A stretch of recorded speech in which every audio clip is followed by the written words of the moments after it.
இஸ்மவேல் பிறந்து 14 வருடங்களுக்கு பின் தேவன் ஆபிரகாமுக்கு வாக்குத்தத்தத்தின் குமாரனை கொடுத்தார். சாராள் கர்ப்பவதியாகி ஒரு குமாரனை பெற்றாள். அவனுக்கு அவர் என்னை நகைக்க பண்ணினார் என அர்த்தமுள்ள ஈசாக்கு என்று பெயரிட்டார்கள். ஈசாக்கின் பிறப்பு ஆகாருக்கும் அவள் குமாரனுக்கும் சாதகமாயிருக்கவில்லை. முடிவில் இருவரும் அவ்விடத்தை விட்டு துரத்தப்பட்டார்கள்.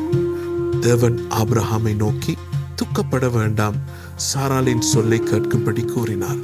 அத்துடன் ஈசாக்கிடம் உன் சந்ததி விளங்கும் மற்றும் அடிமை பெண்ணின் மகன் ஆபிரகாமின் வித்தாயிருந்தபடியால் அவனையும் ஒரு ஜாதியாக்குவேன் என்று வாக்களித்தார்.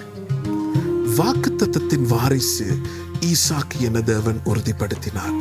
கலாத்தியர் 3:16 காணும் இரட்சகரின் வருகையின் திட்டம் ஈசாக்கின் பிறப்பின் மாபெரும் ஆசீர்வாதத்துக்கூடாக வெளிப்படுகிறது. காலம் செல்ல தேவன் ஆபிரகாமிடம் தனது குமாரனை மோரியா மலையில் பலி செலுத்தும்படி கூறினார். ஆபிரகாம் எந்த தயக்கமும் இன்றி தேவனுக்கு கீழ்ப்படிந்தார். அவர் பிரயாணத்திற்கு தயாராகி 2 வேலைக்காரரோடு ஈசாக்கை அழைத்து சென்றார்.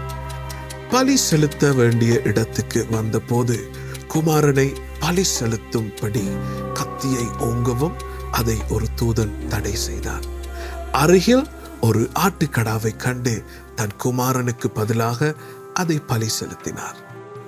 யெகோவா ஈரே, அதாவது கர்த்தருடைய பர்வதத்தில் பார்த்து கொள்ளப்படும் என ஆபிரகாம் அந்நாளில் தேவனை அறிந்து கொண்டான்.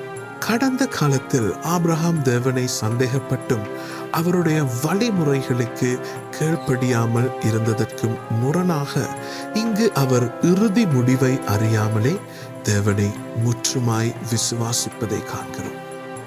இக்கதை தேவன் நமக்காக தம்முடைய ஒரே பேரான குமாரனை பலி செலுத்த தயாராய் இருப்பதை முன்னறிவிக்கிறது. ஈசாக்கும் கிறிஸ்துவை போலவே தனது தந்தைக்கு எந்த சந்தேகமும் இல்லாமல் கீழ்ப்படிந்தான்.